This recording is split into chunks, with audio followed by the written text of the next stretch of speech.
So Bob's wife was ill, and so he had a substitute. Just to give an indication of where we... Whoops. It's the whole project. There. That was Bob. This is just an indication that Paul Weiss published a few years ago of where we need to get in terms of industrial catalysis, biochemical processes where in general prices are higher, where the product is more in demand, people will pay more a bottle of beer than gasoline, so you can go 10 times slower to make beer than gasoline. But if you're going to have an industrial process, you need to get in this region. Petroleum geochemistry is formed about this fast, so that immediately says that we're going to have a problem sometime if we're going to convert it at 10 to the minus 6 and only make it at 10 to the minus 14. Sometime our converting it is going to catch up with our making it, and then we're going to be in trouble. Now, 20 years ago, we would have said that in coal liquefaction, we're going to be the savior of the world because 20 years ago, gasoline was very scarce. Coal made highly aromatic gasoline. When you're paying $1.50 a gallon, you don't mind that it's got a lot of benzene, and so coal liquefaction was going to be very good. Unfortunately, today there are a couple of reasons why it's not so good. This I just drew as a schematic. If you look at the petroleum, the distillation produces products almost continuously, so that you have light products, you have intermediate, and heavy.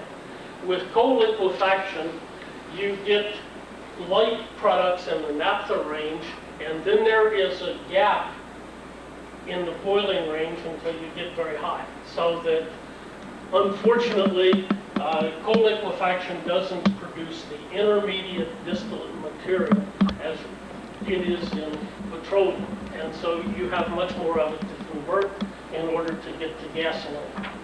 Second problem with coal, again, this is schematic, but what I'm showing is the percent heteroatom, and if we look at the boiling point, we have to go to high boiling point in petroleum before we go to high concentrations of sulfur, nitrogen, oxygen. The naphtha is reasonably low in heteroatoms. If we look at coal liquids, nature isn't as kind, and heteroatoms are present almost in as high a concentration in the naphtha range as they are in the heavier range, so that we have to treat the naphtha in order to get rid of the heteroatoms before we can process them. If we look at sulfur removal in general, this is from petroleum. This is idealized as two different rate constants. One, sulfur is very easily removed. Another one where sulfur form where it's very difficult to remove. If we go to the atomic scale and look at a series of compounds, here is dibenzothiophenone, the rate of removal of sulfur from it. As you start putting methyl groups, these are very far from the sulfur. Dibenzothiophenone is two benzene rings with a sulfur 5-member ring in the middle. You put the methyl so that they are further removed.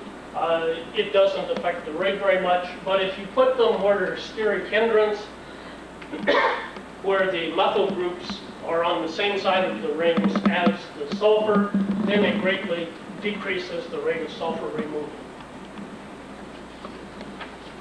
Now, if we look at catalysts, and we're going to be looking at all of these catalysts,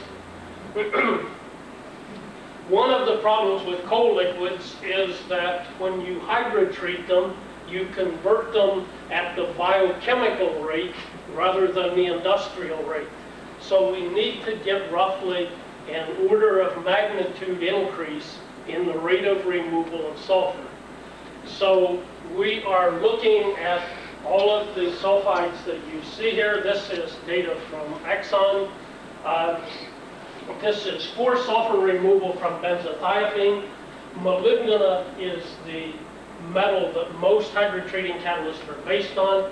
If you go to ruthenium or osmium or iridium, you can get the order of magnitude increase in sulfur removal. So that what I'm going to report is the first step of a study that we're doing, where we are going to be looking at all three rows of the transition metal, unsupported high surface area sulfides, as well as supported sulfides, to see whether with coal liquids, where you remove oxygen, nitrogen, and sulfur, do you get removal rate increase as you do with the model compound benzothiophene? Second is, does the maximum which occurs for osmium ruthenium with sulfur, does it occur the same place with nitrogen and oxygen, or is the peak at different elements in the transition metals? And finally, if the worst happens and you get three peaks, can you make a composite catalyst and effectively remove all three with one catalyst containing three different functionalities for heteroatom removal? One of the ways in which you can envision using hydrotreating is the coal syncrude. Simple hydrotreating distillate, you get the naphtha, and then this goes to the reformer. This must be low in heteroatom in order to use today's hydrotreating, today's naphtha reforming catalyst. Another one, you might do hydrotreating distillate or complex. These are two modes that Sullivan came up with in the hydrotreating work with coal liquids that he did at Chevron. When we started out, we had run model compounds, and since I had trouble this morning understanding the difference between pyridine and piperazine, I'll draw what we were using. Model compounds we were using was dibenzothiophene, and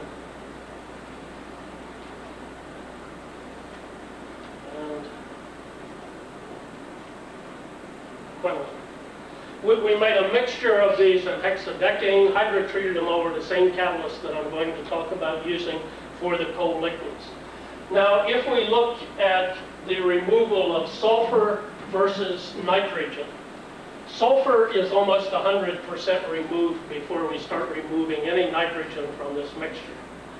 If, on the other hand, we look at nitrogen removal versus oxygen, we see that nitrogen and oxygen are removed at about the same rate. Now, one of the naphthas that we are going to hydrotreat, which is the Black Thunder, has about 2% oxygen and only about 0.1% nitrogen. So we expected that we would get this kind of a curve. Instead, we found that the oxygen removal was almost complete when we had only removed about 50% of the nitrogen. So we were able to remove down to the limits of detection of oxygen while we were only removing 50% of the nitrogen. Furthermore, we pre-treat this again, and we still only remove 50% of what was left. And so this was much different from what we would essentially all gone before we remove nitrogen and oxygen. Now, when I say remove, I don't mean convert, because you can convert nitrogen compounds if you just follow disappearance of the reactant. But this is being converted to some material which still contains nitrogen. And so you can convert the quinoline to propylanilins and other intermediates which still contain nitrogen. But if you look at nitrogen removal, then nitrogen and oxygen are about equal. If we looked at Illinois number 6 naphtha, and we are converting this now in a 1/8 of a ton per day pilot plant. We were hydrotreating barrels of this to use with the superacid zirconia catalyst, which we have never been able yet to make be a superacid. We make it the same way, but ours doesn't turn out to be superacid. In fact, in some instances, it's hardly acid. The conversion was done at 2,000 pounds hydrogen pressure. We did it both with commercial cobalt moly catalyst that was used at the H-Co plant, the American SAM at 1442A. We did it also with the Shell 324. We did it also with the OXO catalyst, so that we have tried this with both cobalt moly and with nickel moly.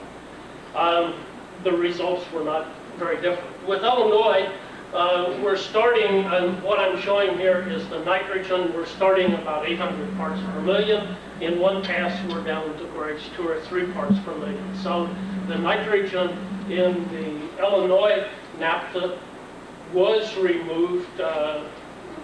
We still need to go another level of sulfur removal, but at least we're able to remove 90%, 95% or so of the nitrogen from the Illinois naphtha.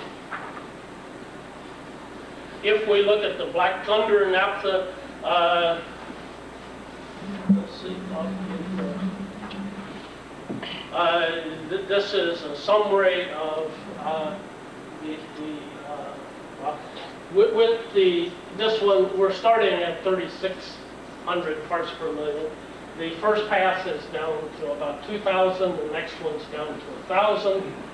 The next one, we switched catalyst to the nickel moly. It continued to remove nitrogen, but even after 3 passes, at only 1/10 the severity in space velocity. So we're only running to do hydrotreating so that you get into the industrial range that Weiss was talking about. You need a liquid hourly space velocity of at least 1. You'd like for it to be higher than 1. If you were building a plant today, you'd almost insist it be higher than 1. But we were running at 1/10. So we are running only at 1/10 the rate. That would be commercial. And we are still doing this poorly, getting nitrogen out. So that what should have been easy was much more difficult than we anticipated. During the course of run, this is from hour 20 to hour 120. We are in steady state operation. The catalyst is not aging rapidly.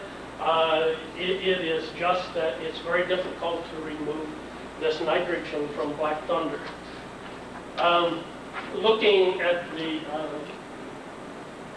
effective temperature and space velocity on HDN for Illinois naphtha, where we did get nitrogen out, you see we only got nitrogen out by going down to a space velocity of 0.3.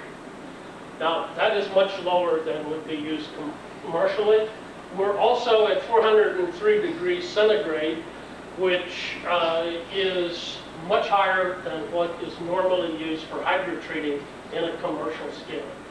This is approaching a temperature where you would do hydrocracking rather than just hydrotreating. And still, we had to go to this condition in order to get, at 350, which is a more reasonable temperature, weight hourly space velocity of 0.2, we are only going from roughly 1,000 parts per, 800 parts per million down to 160 parts per million. So that in even these severe conditions, at 350 degrees, we haven't approached removing nitrogen from the coal liquid. Naphtha from petroleum are commercially hydrotreated under these conditions. If we extrapolate back, in order to get down to 2 parts per million at the rate we were going to have to do this 10 times, passing it over to catalyst at only 1/10 of the rate. And so we are about 1,000-fold off from being in a commercial operation. So this is a good indication that we do need to go back and look at some other metals to try to increase the rate of hydrotreating of this naphtha. I say we're in the course of doing this. In doing this, and Alan sneaked out so that I couldn't say something about the sulfur detector that he said was only $10,000 or so, and everyone's rushing out to buy them. We just bought one, and the thing is almost $25,000. And he would say such a thing when his mother was here. I'm going to have to write. Alan and I worked together back at Mobile 20 years ago, so I can harass him. But it does work. So even at $25,000, if you got $25,000, buy it. This one is very good in that you can take directly from the flame of a flame ionization GC, withdraw a small amount of the flame through a ceramic tube under vacuum, pull it over to where you generate ozone, oxidize the sulfur, and then detect the sulfur, so that you take directly from a GC that's measuring hydrocarbon with a high-resolution capillary column. I have shown here now, well, I can rotate it. This is Illinois naphtha, and it's been turned so that, well, I don't know why it's been turned. It should make it easier to match up the peaks here if it worked out like Bob and I said. This is from the flame ionization. Many of the old detectors were very difficult to use because hydrocarbons gave you a background. And so you might get a large peak which you thought was sulfur, but it really was a background from hydrocarbon. If you do have good eyesight, you can see that we are getting sulfur peaks where in fact there are essentially no hydrocarbon peaks. And after many runs, the hydrocarbons provide essentially no background for this detector. So that now, instead of just looking at the total sulfur removal, where the best we can hope to do is to get some kind of a curve such as this, where you might be able to lump by varying space velocity that there are 2 kinds of sulfur. We're going to now be able at least to follow the disappearance of sulfur of most of the compounds in the naphtha. So we will be able to develop kinetics to tell whether each of these sulfur compounds are equally easily removed or whether there are particular compounds that are very difficult to remove. And we will be doing this for each of the transition methods, so that things have really progressed in the last 20 years from just doing fusion analysis for sulfur to where now you can do gas chromatography. The worst problem we have now with sulfur is you can't buy the standards to tell what these nice peaks are, so that the most you can do at this point, the analysis is ahead of the identification, and so we can tell that we have a substituted benzothiophene or that we have a substituted thiophene, but we can't get all of the isomers, and so you just have to use chemical intuition to help you identify what you have these nice kinetics for. But if they ever make the compounds, then we will know what we have the kinetics for. At the same time, things have progressed even more, and so with the nitrogen detector, we are also going to do the same thing. And here we just have the nitrogen GC, so that in addition to following the sulfur removal from the from the naphtha, we're going to be following the nitrogen removal. And so we will be able, again, to develop the kinetics for nitrogen removal from these. At this point, I will summarize by saying coal naphtha appears to be quite different from that of petroleum naphtha in that it is at least 10 times and maybe 1,000 times more difficult to remove the heteroatoms from the naphtha. It doesn't seem reasonable that the same nitrogen sulfur compounds should be more difficult to convert in coal liquids than in petroleum, and so presumably there are differences in the heteroatom compounds, and hopefully we will be able to identify some of the differences that cause them to be much more difficult to remove in the coal naphtha than they are in the petroleum naphtha. Thank you. Are there any questions? Wouldn't you also be able to pull open the DC in the mass spec and try to identify something? Well, we are doing that. We are trying to have identified over 100 of the hydrocarbons. When you get down to the heterocyclates at a parts per million level, then with the lower resolution instruments at least, the hydrocarbons cover up the information of the heteroatoms, so that you have coelution. It's very hard to identify. Art has been successful in identifying some of the oxygen compounds that are present at the 2% oxygen level in the Black Thunder. So there you can see the phenols by the mass spec. But to do it with the nitrogen at the lower levels, it's lost in the background.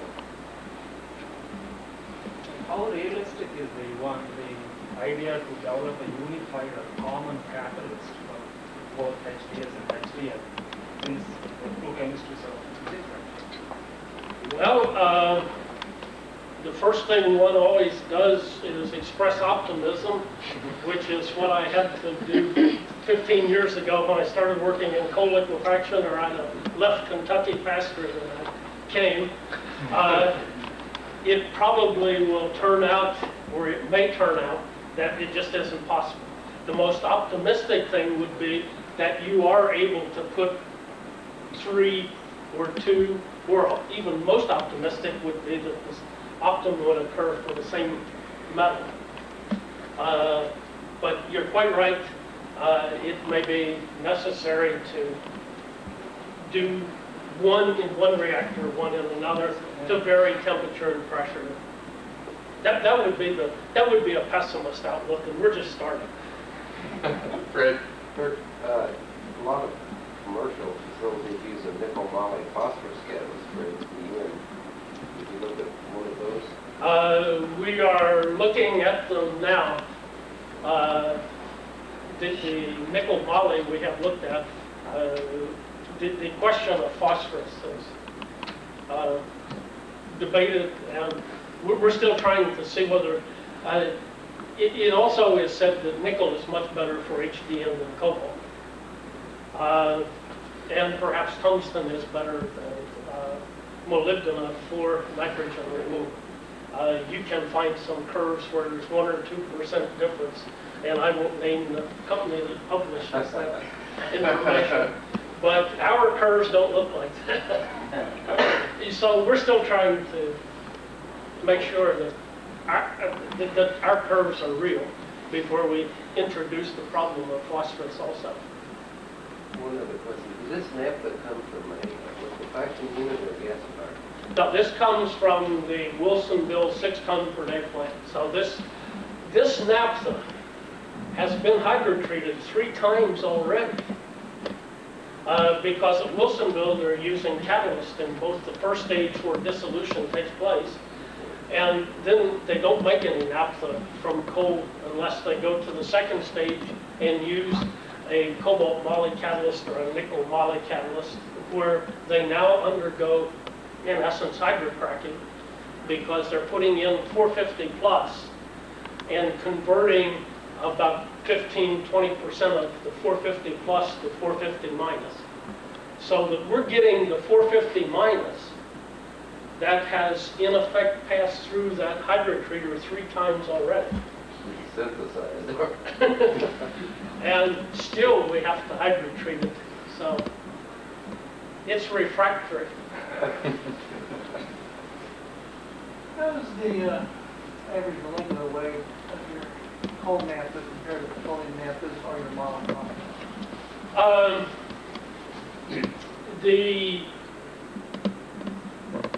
Okay, this is nominally 450 input, but at Wilsonville, they did not maintain the in-point temperature that precise, so that the Black Thunder does have a higher content of the 2-ring compounds, including nitrogen and sulfur, than the Illinois. So whether that is the problem, we're going to have to redistill that so that we get the same boiling range, and then verify whether that is the problem or something else that makes the big difference between the Black Thunder.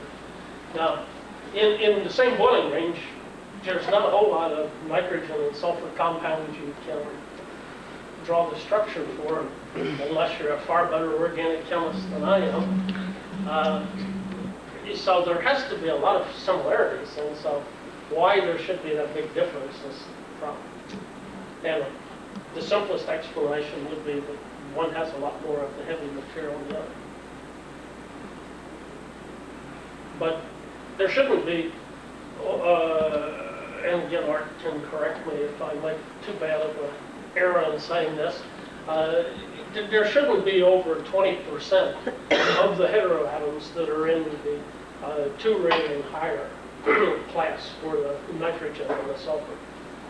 How much off am I? No, I have not looked at the Black Thunder. Oh. But I'm not off for the Illinois.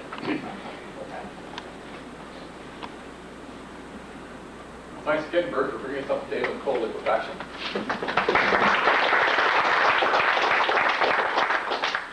This concludes our spring symposium of the Tri-State Catalyst Club and my term as president of the club.